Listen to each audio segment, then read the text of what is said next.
Hi, I'm talking today to Salli Glover. Salli is a UK coach and mentor. Hi, Salli, how are you?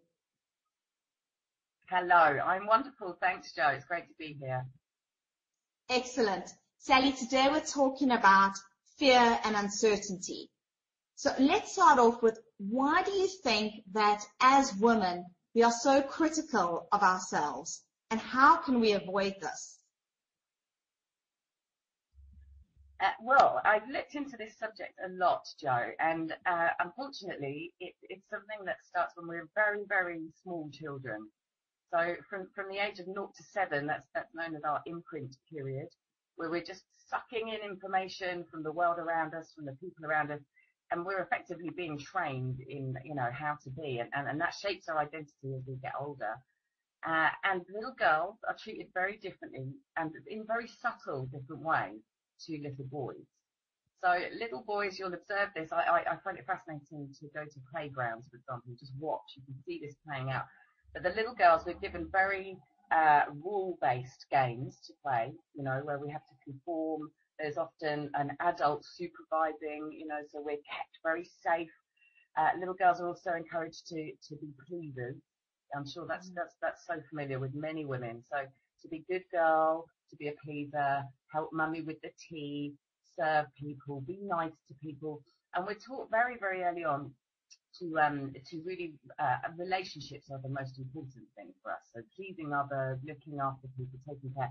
Whereas little boys, on the other hand, are encouraged very strongly to go off and run free, take leadership, try stuff out, get stuck into things, make up their own rules.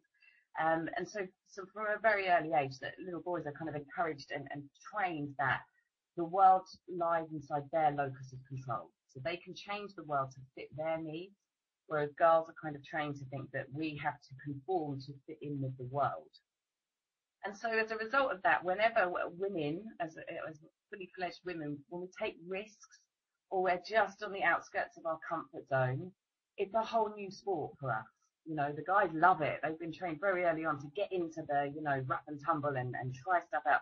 So for women, it can be a very scary place when we begin to do things that induce fear or uncertainty or risk-taking behaviour, because we just weren't trained to handle that from a very young age. And also, I think for women, this whole thing about having clearly defined rules outside of us, we tend to have very high standards when we do that.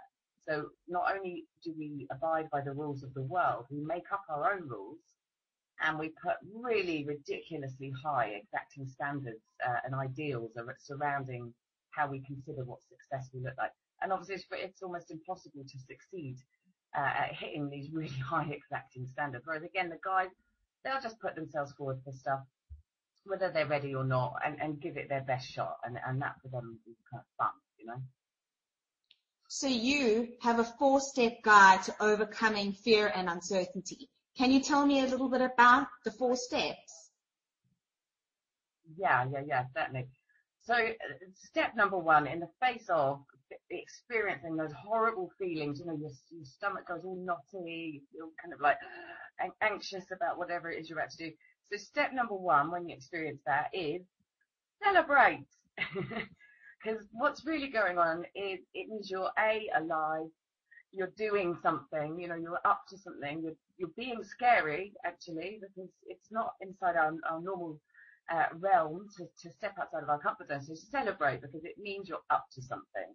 Those feelings, when they arrive, rather than buying into them and thinking, oh my goodness, this is terrifying, you can actually relate to it as a sign, a really positive sign that you're going somewhere, that you're alive, you're doing something.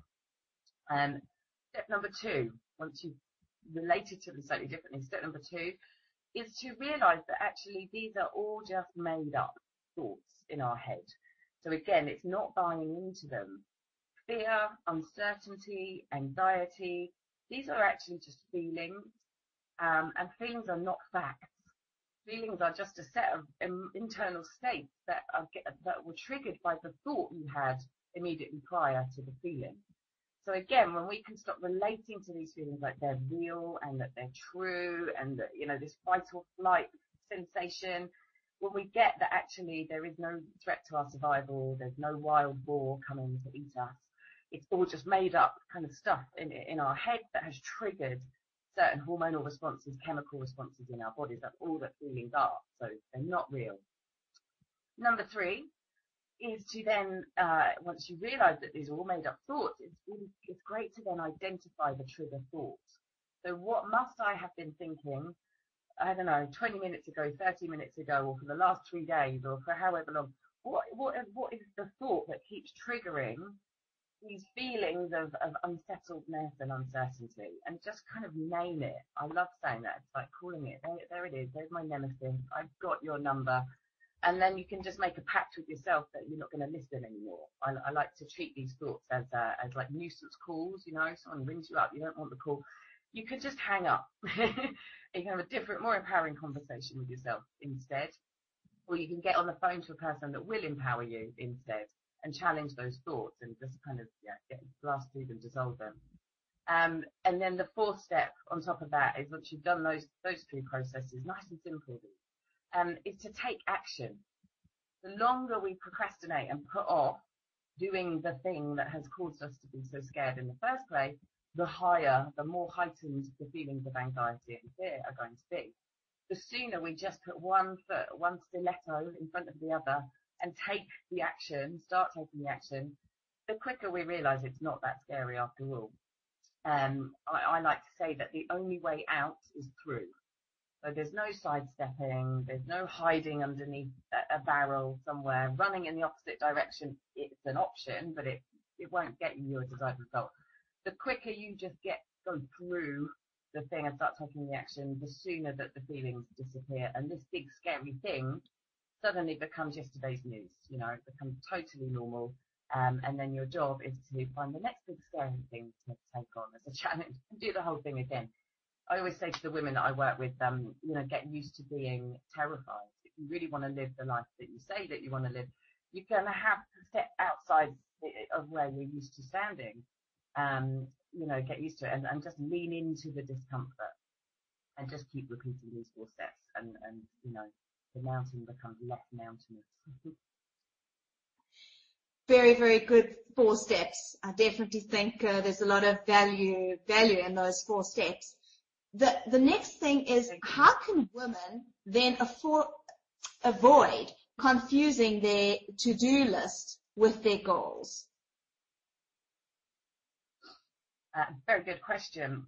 And this is so common for women as well. And again, I think it relates back to being these small children where we, followed the rules, conformed, did what we were told, pleased people. And women then often in our adult years find ourselves doing what others expect of us all the time.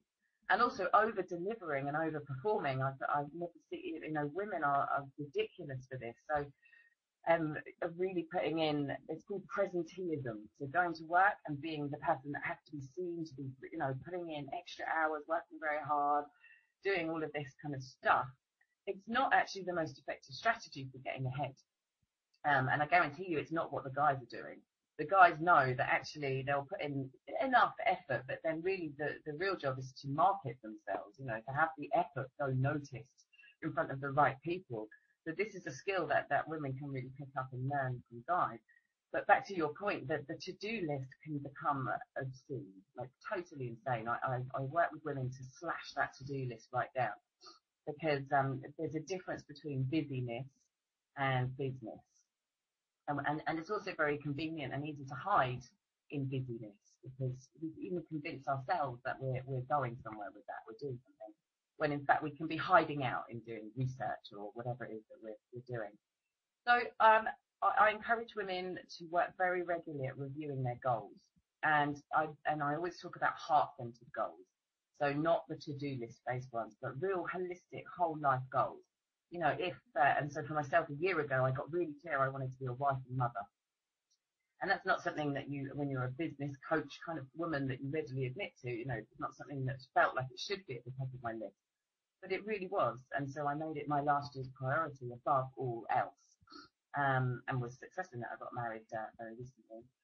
But I think it's really important that, and I put people through exercises, I think we're going to talk about that in a little while, but to get really, really clear about authentically what you want. You know, if you had 1 year left to live, what would you make your priority? And then go to your to-do list and have a look. Now, how's this stacking up? I also go and actually, if people want to do this, I have a free ebook where they can put themselves through some exercises on my website, wearescarlet.com. And I get people to look at the 9 top categories of their life. So let's say that was business, travel, family, relationships, friendships, and then measure where are they putting their time, energy, and money in each of those areas. And that includes thinking time. You know, you find when you're watching a film, I do this all the time. I'll be watching a film, but really I'm in my head thinking, giving airtime to something else. So that counts as time. So, and then we actually score in each of these areas. Where's your time, your energy, your money, those conversations when you're in the pub with people? Where's your energy going in? And it's often very revealing.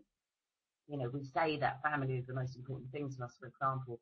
In fact, my mum got this as a quite painful insight. She was giving more time, energy, and money to her gardening than to the family. So that it was great. Then she knew where to make the adjustment, and she was able to kind of review that and make some changes.